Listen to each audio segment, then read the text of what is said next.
पश्चिम बंगाल में ममता बनर्जी की मुश्किलें कम होने का नाम नहीं ले रही। सत्ता जाने के बाद से एक एक करके टीएमसी के जो कार्यकर्ता हैं, गुंडागर्दी में, अपराध और लोगों को डराने धमकाने, यहाँ तक कि अवैध वसूलने में, यानी अवैध जो संपत्ति इकट्ठा की है उसके लिए जो उन्होंने अपराध किए हैं उस बारे में उनको पुलिस पकड़ धकड़ कर रही है। और 2021 के बाद से जो भी हिंसा हुई चुनाव के बाद, वो पुरानी फाइलें खुल गई तो उनको जेल में डाला जा रहा है। दूसरी तरफ बुलडोजर एक्शन हो रहा है।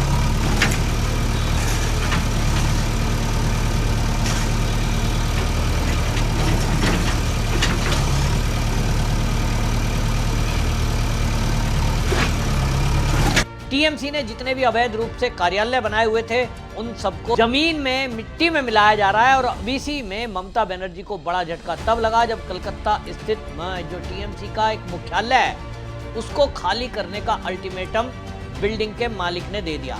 असल में आपको बता दूं कि टीएमसी का जो मुख्यालय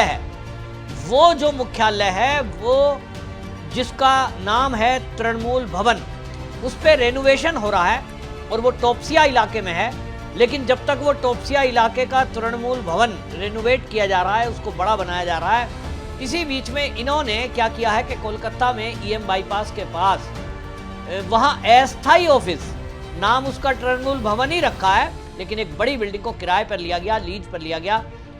और इसको लेकर के ये था कि भाई ये टेम्परेरी है, लेकिन जैसा टीएमसी का एक कल्चर है कि दादागिरी चलती है और इसलिए उसकी समय सीमा समाप्त होने के बावजूद भी वहाँ ये कहा जा रहा था कि इसको ये तब तक खाली नहीं करेंगे क्योंकि अभी तो काम नहीं पूरा हुआ। लेकिन जैसे ही सत्ता बदली, भारतीय जनता पार्टी की सरकार आई, तो वो जो इमारत का मालिक है मंटू शाह ने सीधा सीधा नोटिस दे दिया और उसने ममता बनर्जी को अल्टीमेटम दे दिया कि मेरी बिल्डिंग तत्काल खाली की जाए। आपने जितने समय के लिए ली थी, मैंने उतना समय पूरा हो गया, अब उससे आगे मैं उस समय को नहीं बढ़ाऊंगा। अमृत सरोवर योजना भारत सरकार की एक महत्वाकांक्षी जल संरक्षण योजना है, जिसे 24 अप्रैल 2022 को आजादी का अमृत महोत्सव के तहत शुरू किया गया था। उत्तर प्रदेश इस योजना में देश में प्रथम स्थान पर है।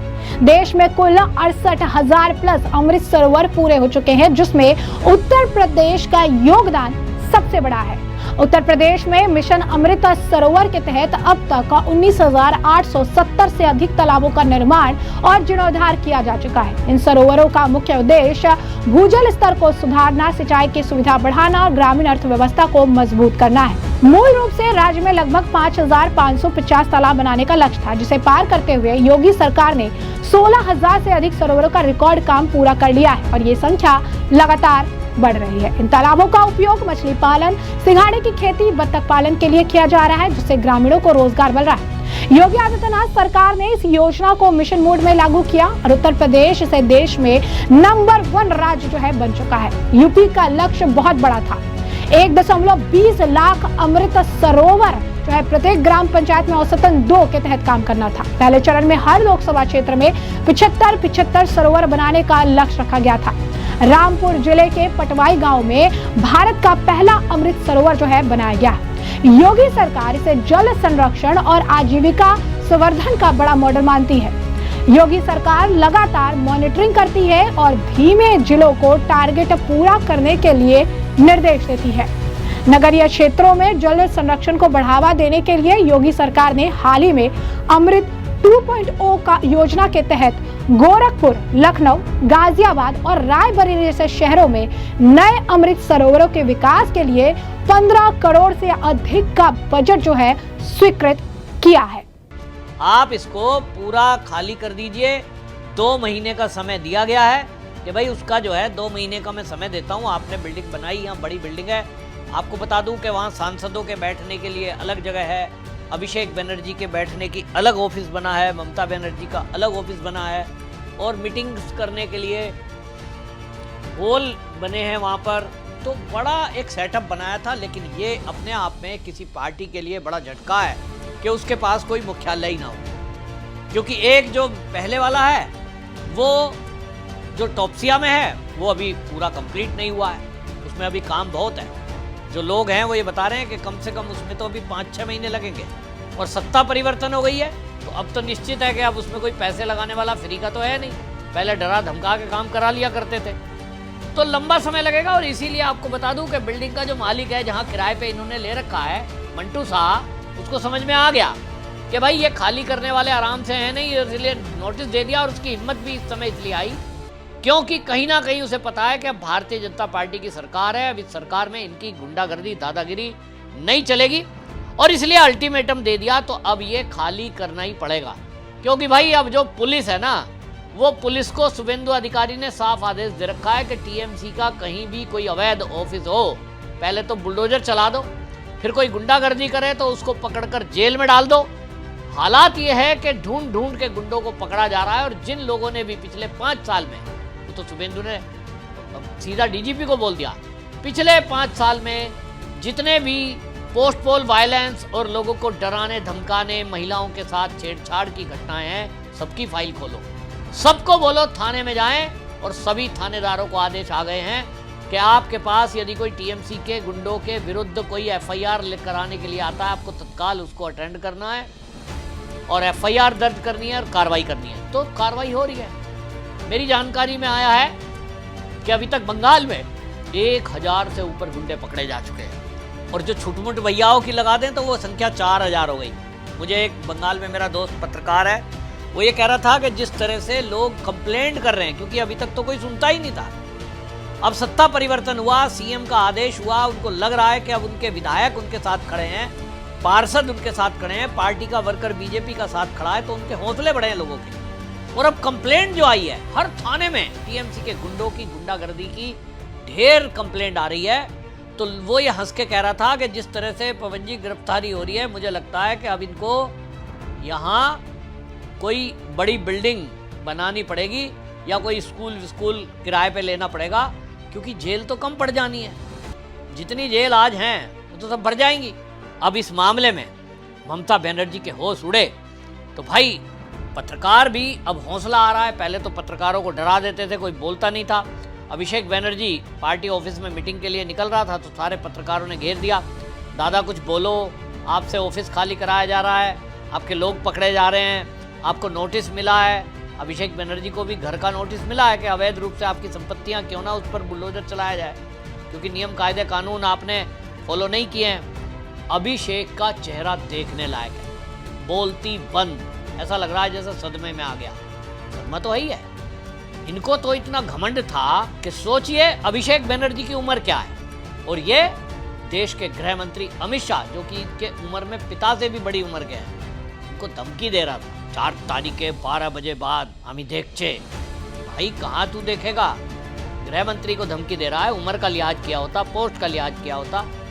अभी तो गायब है, मौन है, सदमे में है। तो भाई बीजेपी के जो ये लोग हैं, इनके अंदर उत्साह है। पुलिस को खुली छुट्टी दी है, और पुलिस वालों को भी ये कह दिया है कि जो टीएमसी के अभी दबाव में काम करते थे, या तो वो साइड हो जाओ या तो घर पे बैठ जाओ, नहीं तो सस्पेंड करके नौकरी से बाहर निकाल दिए जाएंगे। Temple economy. प्राचीन काल में मंदिर आर्थिक केंद्र होते थे। वे भूमि अनुदान लेते थे, फसलें उगाते थे, सिंचाई करवाते थे, बैंक की तरह कर्ज भी देते थे और समुदाय की जरूरत पूरी करते थे। मेसोपोटामिया में भी टेम्पल इकोनॉमी प्रसिद्ध थी, लेकिन भारत में ये और विकसित थी। टेम्पल इकोनॉमी का मतलब है मंदिरों के इर्द गिर्द चलने वाली आर्थिक गतिविधियां। ये सिर्फ पूजा पाठ तक सीमित नहीं, बल्कि रोजगार, व्यापार, पर्यटन, कृषि, कला और स्थानीय विकास से जुड़ी पूरी व्यवस्था है। योगी सरकार के नेतृत्व में उत्तर प्रदेश जैसे राज्यों में टेम्पल इकोनॉमी मॉडल को बढ़ावा दिया जा रहा है। अयोध्या में राम मंदिर के बाद अर्थव्यवस्था में भारी उछाल आया है।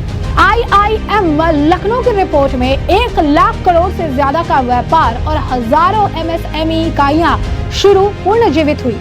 भारतीय प्रबंधन संस्थान लखनऊ की ताजा केस स्टडीज ने पुष्टि की है कि राम मंदिर में प्राण प्रतिष्ठा के बाद अयोध्या की अर्थव्यवस्था ने ऐतिहासिक उछाल दर्ज किया है।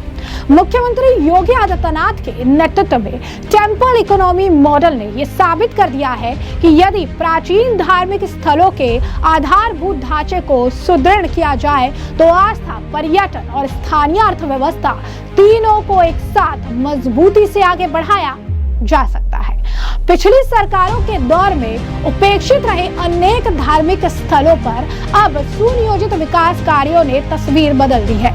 सड़कों का चौड़ीकरण, घाटों का सौंदर्यीकरण, आधुनिक यात्री सुविधाएं, समुचित पार्किंग, प्रकाश व्यवस्था, ठोस सुरक्षा प्रबंधन और स्वच्छता व्यवस्था जैसे बुनियादी सुधारों ने श्रद्धालुओं के अनुभव को बेहतर बनाया है।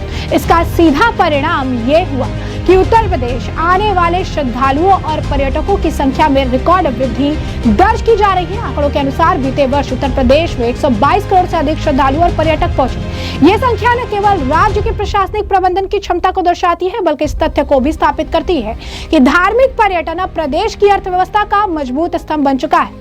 ये मॉडल जो है विकेंद्रित विकास यानी डिसेंट्रलाइज ग्रोथ का उदाहरण है, जहां सरकार पर बोझ कम पड़ता है और स्थानीय स्तर पर रोजगार पैदा होता है। पुलिस वालों को भी कहना यह है, ज्यादातर पुलिस वाले कह रहे हैं कि साहब हम तो गुंडागर्दी से खुद परेशान थे कि ये गुंडागर्दी करते थे, हमारा नाम बदनाम होता था कि पुलिस कुछ कर नहीं रही है, और हम अगर कुछ करें तो हमें जो है अभिषेक बनर्जी और टीएमसी के लोग ट्रांसफर की धमकी देते थे, ट्रांसफर कर भी देते थे, और कई बार तो गलत झूठे केस लगाकर सस्पेंड करा दिया करते थे। और इसलिए पुलिस ना चाहते हुए भी कुछ नहीं कर पाई, चाहते हुए भी कुछ नहीं कर पाई। तो अब जब खुली छुट्टी मिली है तो टीएमसी के दफ्तरों पर बुलडोजर चल रहा है। आसनसोल में आपने देखा रेलवे स्टेशन के पास जो सेल की जमीन है, स्टील अथॉरिटी ऑफ इंडिया, उसकी जमीन पर अवैध रूप से बनाया हुआ बिल्डिंग वो गिरा दिया गया।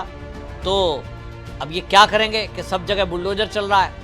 तो विधायक जो है टीएमसी के वो अभी 80 जीत कर आए, लेकिन जो ममता बनर्जी और अभिषेक बनर्जी के पास आ रहे हैं वो संख्या मात्र 30 के करीब है, यानी 50 विधायक टीएमसी के अब इनके टच में नहीं है।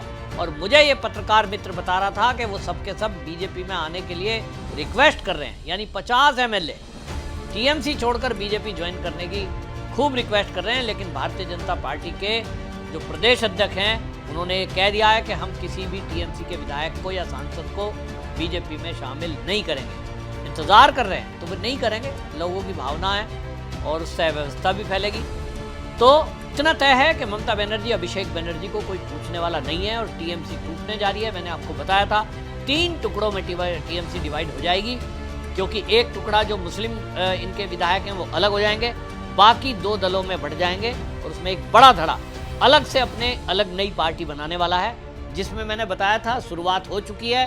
सांसद जो है काकोली घोष, उन्होंने इस्तीफा दे दिया है, और अब देखते जाइए अगले 1 हफ्ते के अंदर आपको एक नई टीएमसी बंगाल में दिखाई देगी, जो प्रमुख विपक्षी पार्टी के दल में रूप में आपको दिखाई दे सकती है। आपकी क्या राय कमेंट में जरूर लिखें, वीडियो शेयर करें। वंदे मातरम।